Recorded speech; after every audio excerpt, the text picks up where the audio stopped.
Hey everyone, Robert here, author of Expansion Mastery, the practical guide to living a fully engaged life. Are you ready to start living your life to the fullest? Are you ready and willing to leverage this time of incredible chaos to your advantage in order to engage your spiritual expansion? Then what are we waiting for? Let's get to it. Welcome to the Fully Engaged Life.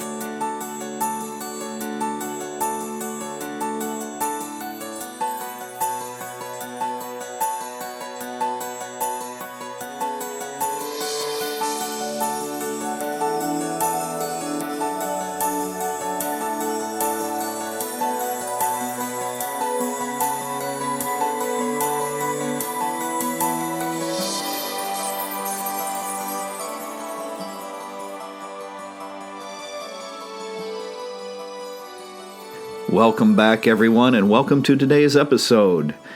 As things continue to be extremely crazy and chaotic in the outside world, the one thing that we can understand from this is that it is an incredible opportunity for us to turn inward. It's a time where we can benefit and need to benefit from our own spiritual practices, meditative practices, and meditation. And meditation is absolutely essential. It is essential for our spiritual expansion, for our awakening, as well as mental health. And there is an incredible increase in mental illness, and as things around us become more and more disturbed, it is easier for the mind to become disturbed as well. Meditation can help prevent that. Meditation allows us to develop what is called fudoshin, which means the immovable mind. And this allows us to hold a strong, steady mind that is not altered by external events and circumstances. It is able to stay strong and healthy. Of course, martial arts have additional applications to what that is, but in regards to spirituality, in such systems as Zen, this idea of the immovable mind is considered to be not only an incredibly important skill, but a cherished one. And in speaking to and teaching hundreds, if not thousands of people over the past 4 decades, it seems that a lot of well-meaning people, determined people, end up failing at meditation.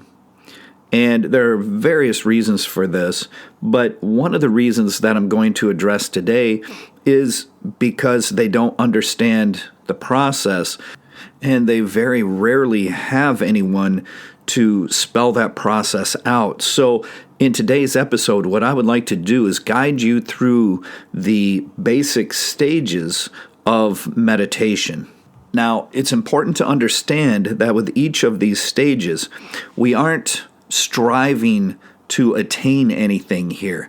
These are things that need to manifest on their own, naturally, in their own time, because in meditation, we don't really try to do anything. That's the whole point of meditation, is we let go of trying, we let go of goals, we let go of thinking, we let go of intention. We're letting go of the ego and everything around the mind so we can transcend the mind. But there is a bit of a process, and it's important to understand this. So as I share this, please note that these are not levels to be attained, where you're leveling up each time or graduating one level to go into the next. This is a natural flow that we go through as we engage meditation. So please make sure to allow this to happen organically. Don't force it. All right, so here we go. The first stage is where we are attempting to rest the mind. We're trying to bring the mind to a point of stillness, of silence. And in the beginning, we are able to accomplish this for short periods of time, sometimes very short periods of time, just a few seconds or even a few minutes. And in this first stage, this is where we wrestle with ourselves a little bit. We wrestle with our own mind.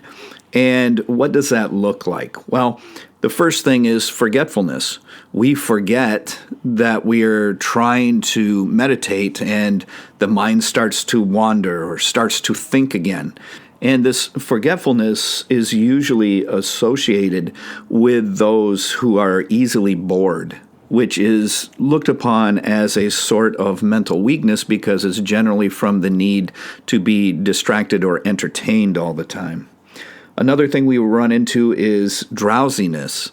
It's not uncommon for people to fall asleep while they're trying to meditate. And I've heard this so many times that I just can't meditate because I just fall asleep every time. And this is also considered to be a sense of mental dullness that allows that to happen. Sometimes it's just a matter of not having sufficient rest. And this is why we're instructed that if we are tired, then we should rest and not force our meditation. Come back when we are well rested. So this lets us know that being well rested is an important factor in succeeding in meditation. Another thing is irritation or agitation.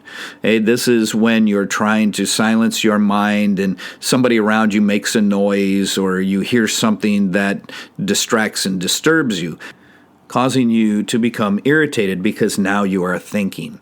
See, any of these things that bring you back to thinking are preventing you from meditating. So this is the first level. This is where we start to understand these sorts of things and we're trying to work through them. And I know many people who have never made it past this first stage. So they never really make it to real meditation and what that is.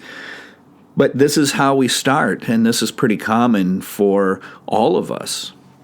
So the idea is we keep working on it every time we notice that we're drowsy or irritated or we forget and allow the mind to wander, whatever it is, we keep bringing it back, right? We bring the mind back to a point of stillness, reset, try again.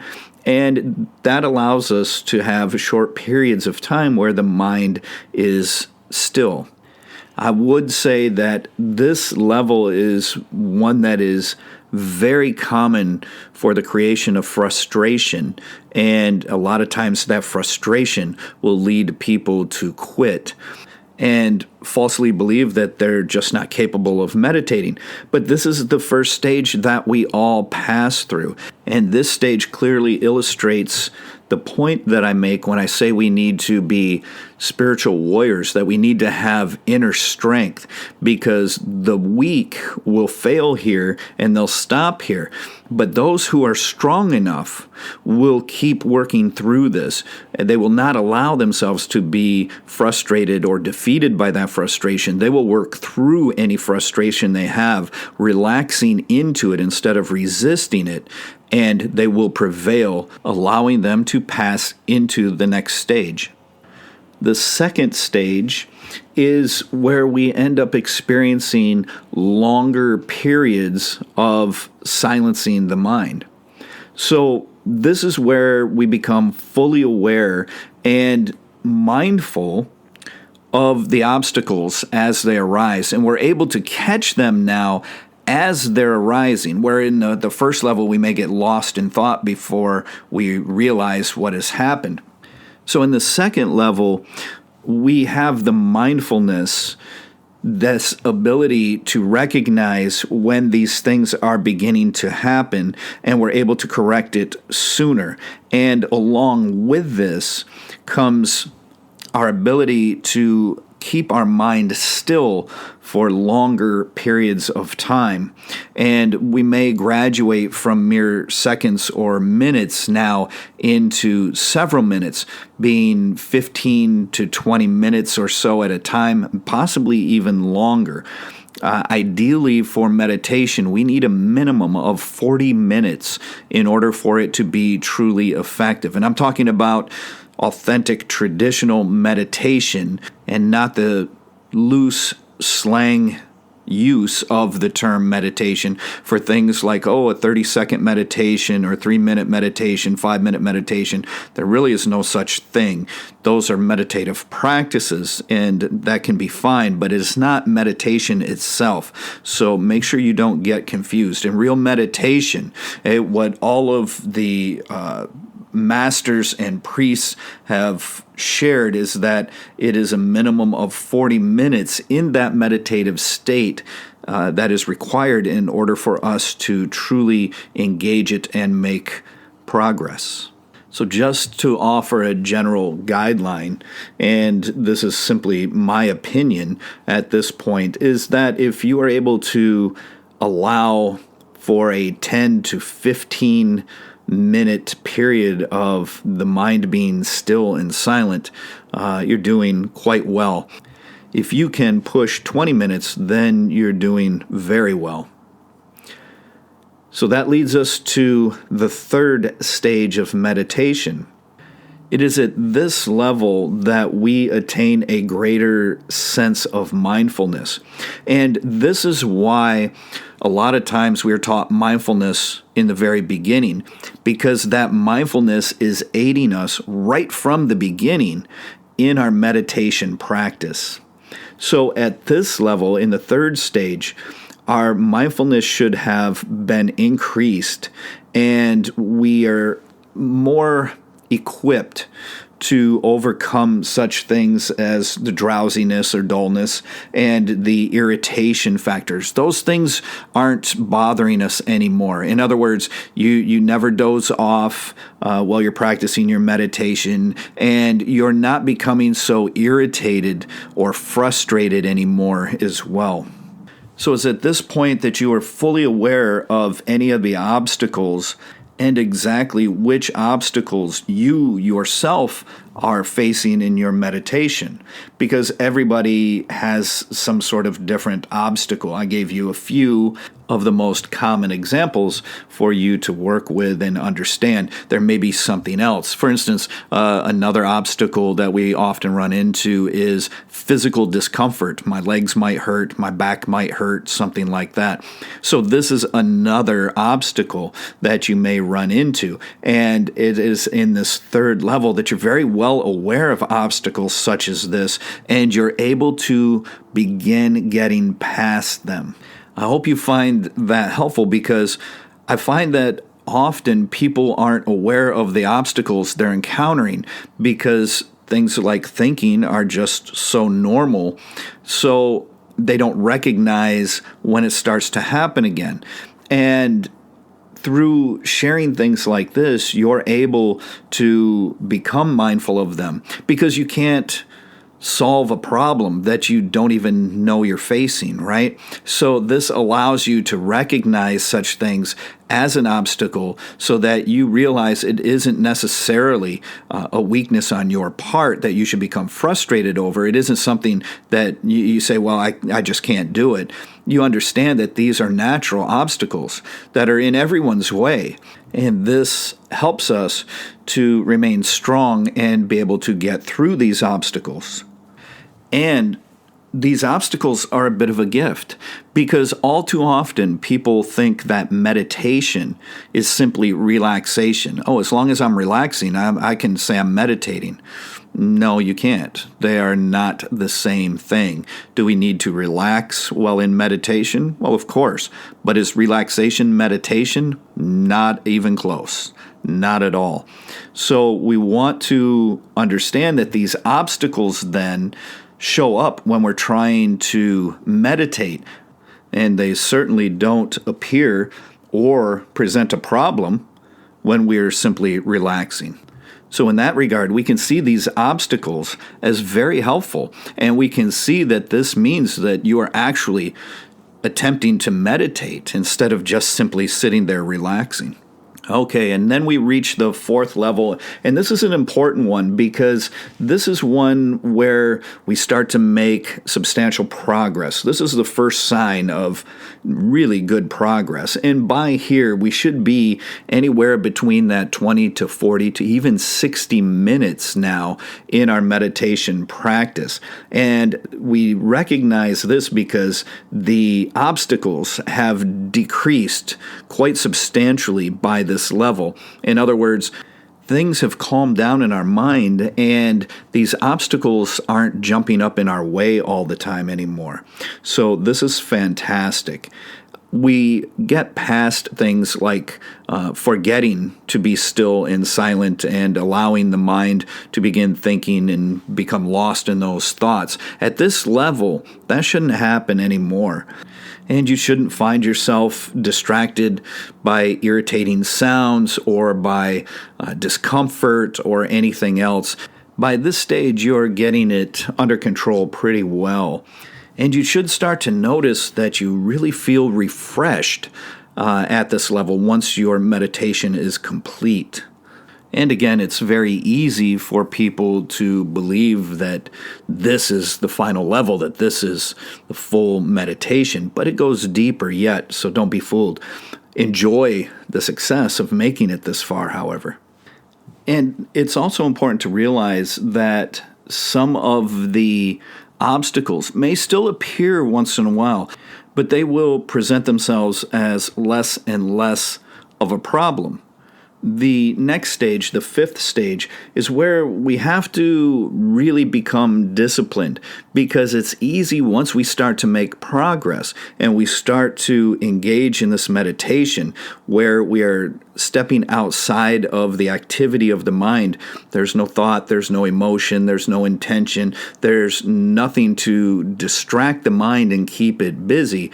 It's easy to become complacent in our meditation, which is rather interesting because it's at this point where we are starting to make progress, and yet the mind is kind of resisting that, fighting back by wanting something to distract itself. So when we start to go for 20 minutes, 30 minutes, 40 minutes, even 60 minutes or more in a meditation, we have to make sure that we don't succumb to any form of mental laziness, because a lot of times that is a trap to draw us back into thoughts, emotions, intentions, and all of that sort of busyness of the mind, of which it is addicted. The sixth stage is where we're able to meditate more deeply. We're able to go beyond the mind even more and attain a state of utter serenity, of tranquility, of inner peace like we have never known. And this level, too, is incredible to attain. But realize this is not the end. As good as it feels, as amazing as it is to dwell in this place of inner peace, it goes even deeper yet.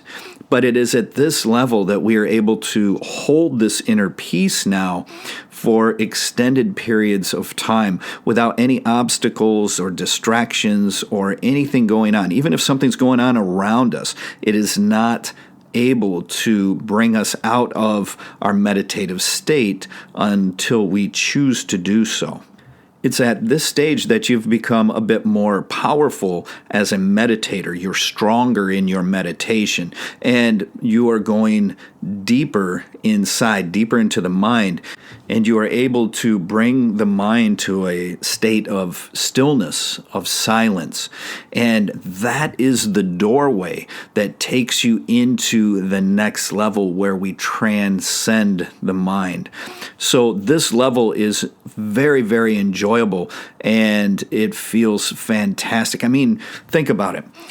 Look at the chaotic situation we're in the world right now, and how much fear and anxiety is building up in everyone, whether they know it or not. When you have the ability to get away and experience the regular normal life again in something enjoyable, you start to realize just how much fear and anxiety has been building inside you, especially when you let that go. So we have that period of time right now where we can experience this. And now that you're facing that, you're aware of that, think about how incredible it would feel if all of that, in the blink of an eye, could just go away. Imagine if you were able to simply close your eyes and you were capable of letting go of all of that fear, all of that anxiety, and not only that, but accessing a place of total serenity. Imagine how good that would feel. I mean, come on. Never in our lifetimes have we needed something like that more than we do now. And by the time you reach this stage, you may have noticed something else that's happened. In the beginning, it could take you several minutes, many minutes, even 10 minutes, 15 minutes, just to even try and get a glimpse of the mind becoming a bit still and silent. But by this stage, you might start to notice that you are able to drop into this meditative frame of mind quite quickly, usually within just a few seconds. You should also begin noticing that even when you are not in meditation now, that the mind is becoming far more stable. Remember the term I used earlier, Fudoshin, the immovable mind? This is what is happening. You are attaining it. The seventh stage takes us even deeper yet to where we are able to hold the mind completely still and silent. There are no obstacles, no distractions, nothing is arising. We are able to suspend all of our mental processes in order to swim in the silence and begin to transcend the mind. Here is Mushin. This is when we begin attaining the state of no mind. And this is where we are free of thoughts, of emotions, of intentions, of ego, all of the mental processes, anything to do with the mind, and indeed the mind itself is let go of. Don't worry, you can come back to it anytime you want. A lot of people are afraid of getting lost at this point and not being able to find it again. Believe me, it's all too easy to do that. It is this stage that we begin to have mastery of the mind, so that once we finish our meditation, we don't go back to the old ordinary ways of the mind. Instead, we are in a state of constant mindfulness, very highly developed mindfulness. And that mindfulness becomes more and more acute as you continue to meditate. Likewise, when you are engaged in the meditation, you will notice that there are various stages of this no mind that you can go through as well. You can go through deeper and deeper levels of this. I think I illustrated 4 of them in my book, Expansion Mastery, so you can check that out there. So this is the idea of meditation. If we are engaging meditative practices, those are what we use to attain certain insights and wisdom and things. But with meditation, we're really not concerned with that per se. We're trying to attain a state outside of the mind, free of mind. So as you improve in this 7th stage, you likely become capable of dropping into a meditative state almost instantly, and you are able to hold it almost indefinitely. And as you engage in this, you will notice just how blissful meditation is and how wonderful it is to step outside of the processes of the mind. And it is through this that we are then able to keep our mind stronger and healthier, even in times of great stress, anxiety, and chaos.